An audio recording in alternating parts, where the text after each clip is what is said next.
सरकार कल यानी 7 नवंबर से बैक टू विलेज प्रोग्राम का 5th फेज शुरू करने वाली है और ये प्रोग्राम जो है 16 तारीख तक चलता रहेगा, 16 नवंबर तक चलता रहेगा, जिसके तहत जो ऑर्डर निकला है उसके तहत सभी डीसीज को कहा गया है कि वो इस प्रोग्राम को सक्सेसफुल करने के लिए, सक्सेसफुल बनाने के लिए सक्रिय हो जाएं। इसी के साथ जो रूरल डेवलपमेंट डिपार्टमेंट है, चाहे कश्मीर का या जम्मू का, उनको नोडल एजेंसी बनाया गया है और कई जो बाकी एजेंसीज हैं वो उनके साथ काम करेंगी। लेकिन जो रूरल डेवलपमेंट डिपार्टमेंट है वो उसको नोडल ऑफिसर के तौर पर, नोडल एजेंसी के तौर पर नियुक्त किया गया है, जो पूरी निगरानी रखेगा इन दिनों में जो 7 तारीख से 16 तारीख तक रहेगा। मेरे साथ सबसे पहले बात करूंगा मैं जो यहाँ के सरपंच हैं इस एरिया के, रमेश लाल महशी, इनसे हम बात करेंगे और फिर आम लोगों से भी बात करेंगे। सर, सबसे पहले जानना चाहेंगे क्या क्या प्रोग्रेस हुई है 4 फेजेस की, अगर हम बात करें और किस चीज़ में आप यहाँ पे काम हुआ है और जो ऑफिशियल का ये जो प्रोग्राम है कितना सक्सेसफुल बनता है, कितना अच्छा लगता है जब कोऑर्डिनेशन बनती है। देखिए, काम की हम जितनी भी सराहना कर सकें वो बहुत कम है। जो आज से 70 सालों में काम नहीं हुए वो हमारे इस 5 साल में वो काम हुए हैं। कि हमें जो भी हमारे गली नालियों का मसला था, ज़्यादा नहीं कहते लेकिन 50+ हो गया है, यानी कि अपना बाकी जो बचा है हमें वो भी उम्मीदें हैं कि जैसे बैक टू विलेज 4 तक हमने जो भी हमारी रिक्वायरमेंट थी हमने सारी लिखवाई है। अब 5th का जो आ रहा है, जो हमारी डिमांडें काम पेंडिंग पड़ी हैं वो भी लिखवा देंगे।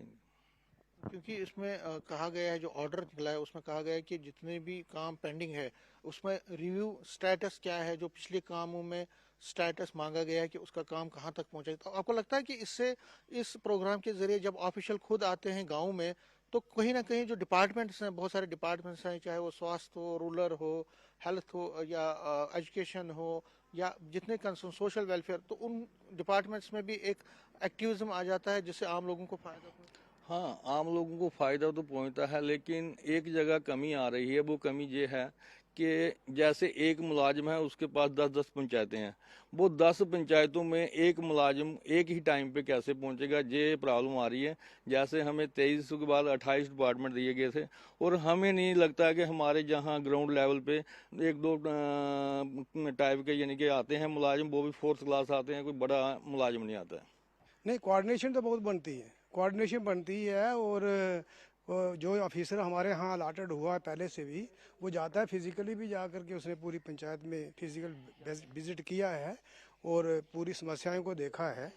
और कुछ काम हुए भी हैं, लेकिन कुछ ऐसी ये बात बीच में आती है जो नोट करके ले जाते हैं ना हमारा डिमांड्स, जहाँ से प्रायोरिटी बेसिस पे उस पर नहीं होता है आना। उसको उसको उसके जो काम है उसको करने के लिए सरपंच को बीच में इन्वॉल्व ज़्यादा रखना जरूरी है, क्योंकि उसको सबसे ज़्यादा जरूर पता है कि हमारी पंचायत में कौन सा काम प्रायोरिटी पे है।